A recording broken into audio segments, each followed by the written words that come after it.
नमस्कार मंडळी, मी अनुराग आणि माझ्या यूट्यूब चॅनलमध्ये तुमचं स्वागत आहे. T20 वर्ल्ड कपमध्ये भरपूर रोमांचक सामने झाले मागच्या 2-4 दिवसामध्ये. अ, अ, ऑस्ट्रेलियाला न्यूझीलंडने हरवलं. इंग्लंड वेस्ट इंडिजकडून हरला आणि इटलीने नेपाळला हरवलं. जे की थोडे धक्कादायक निकाल होते.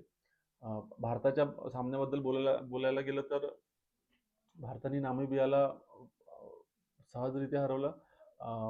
पहिले बॅटिंग करत भारताने 200 पार स्कोर बोर्डवर लावला. अभिषेक शर्माच्या अनुपस्थितीत संजू सॅमसंगला ओपनिंगला पाठवण्यात आलं, पण मला वाटतं त्यांनी एक चांगला चान्स गमावला. सुरुवातीला त्यांनी 2-3 शॉट चांगले मारले, पण एक चिकी शॉट खेळून तो आऊट झाला. मला वाटते त्यांनी त्या संधीचा उपयोग घेऊन एक मोठी धावसंख्या जर त्याला करता आली असती तर त्याच्यासाठी त्याच्या फ्युचरसाठी या T20 स्पर्धेच्या एक चांगली गोष्ट झाली असती. पण त्याला मोठी खेळी करता आली नाही आणि तो लवकर आऊट झाला. ईशान किशन नेहमीप्रमाणे आपल्या धुवाधार अंदाजामध्ये त्यांनी अर्धशतक 50 मारली आणि सूर्या तिलक यांनी त्याला बऱ्यापैकी साथ दिली. नंतर हार्दिक पांड्याने धुवाधार आपल्या शैलीमध्ये पुन्हा त्यांनी 50 मारली आणि भारताने 200च्या पलीकडे स्कोर पोस्ट केला, जो की एक चांगला स्कोर होता नामिबियाच्या दृष्टीने बघायला गेलं तर. आणि बहुतांश फलंदाज पहिल्या मॅच सारखे हवेत शॉट खेळताना आऊट झाले, हे आपल्याला बघावं लागेल. आणि गोलंदाजीमध्ये पुन्हा जसं की आपल्याला माहिती आहे वरुण चक्रवर्ती की भारताचा ट्रम्प कार्ड आहे. त्यांनी सामना भारताच्या साईडने पलटवला. तसंच बाकीच्या गोलंदाजांनी पण त्याला बऱ्यापैकी साथ दिली, अक्षर, हार्दिक आणि बुमराह. दुसऱ्या सामन्यामध्ये बाकीच्या सामन्याविषयी बोलायला गेलं तर काल आपण बघितलंच की एक धक्कादायक निकाल लागला. झिम्बाब्वेने ऑस्ट्रेलियाला हरवलं. ते की मला वाटते होणारच होतं, कारण की ऑस्ट्रेलियाची टीम बघायला गेलं तर एक दुबळी टीम झालेली आहे, कारण त्याचे बरेचसे मेन प्लेयर्स नाही आहे. तिन्ही जे त्यांचे प्रमुख फास्ट बॉलर्स होते, स्टार्क, कमिन्स आणि हेझलवूड, हे तिन्ही खेळू शकले नाही. मिचेल मार्श जो की त्यांचा कर्णधार होता तो दुखापतीमुळे पहिल्या 2 सामन्यामध्ये खेळला नाही. आणि जशी प्लेयर्स त्यांचे आहे नावालौकिक आहे त्यांचं, ग्रीन झाला, इंग्लिश झाला, स्टॉयनिस, मॅक्सवेल, पण जे ओरिजिनल टीम कॉम्बिनेशन असतं त्याच्यामध्ये जर काही प्लेयर्स दुखापतीमुळे किंवा वेगवेगळ्या कारणामुळे खेळू शकले नाही, एक प्लेयर कमी होत गेला तर नवीन प्लेयर्सला त्या कॉम्बिनेशनमध्ये ॲडजस्ट व्हायला थोडा वेळच लागतो आणि तेच आपल्याला दिसून आलं ऑस्ट्रेलियाच्या बाबतीत. त्यांनी बऱ्यापैकी कामगिरी केली, पण शेवटी झिम्बाब्वेने मजल मारली.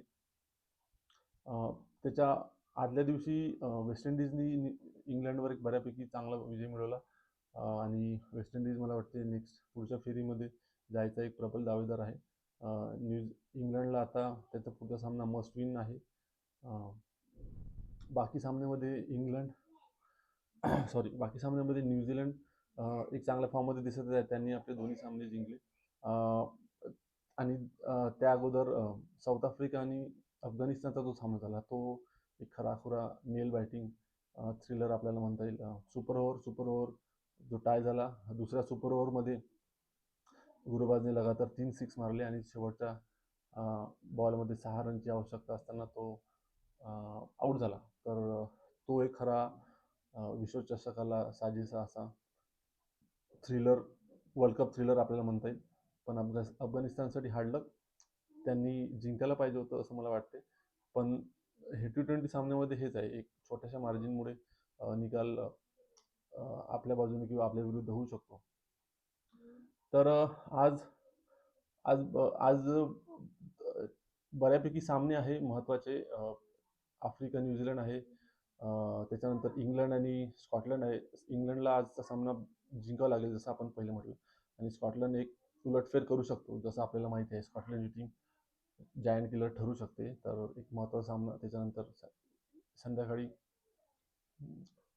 साऊथ आफ्रिका वर्सेस न्यूझीलंड एक महत्त्वाचा सामना होईल. जो जिंकेल तो पुढच्या फेरीसाठी आपली पात्रता त्यांची पुढच्या फेरीसाठी ते कन्फर्म होऊन जाईल की ती टीम नेक्स्ट राऊंडला जाईल म्हणून. भारताचा उद्या सामना आहे महत्त्वाचा सामना कोलंबोमध्ये पाकिस्तान विरुद्ध. तो पण बघावा लागेल भारत की फिरकी slow pitch, turning pitch, spin friendly पिचवर कसं खेळेल. टीम मॅनेजमेंट अभिषेक शर्माला खेळवणार की संजू सॅमसन सोबत जाणार आणि बाकीचे टीम कॉम्बिनेशन काय राहील. कुलदीप यादवला खेळवता येईल का एक ॲडिशनल स्पिनर म्हणून, हे सगळं आपल्याला बघावं लागेल. तर या व्हिडिओमध्ये आपण इथेच थांबू. अशाच क्रिकेटबद्दल मराठी डिस्कशनसाठी ॲनालिसिससाठी लाईक करा, सबस्क्राईब करा आणि आपल्या फ्रेंड्ससोबत शेअर करा. धन्यवाद.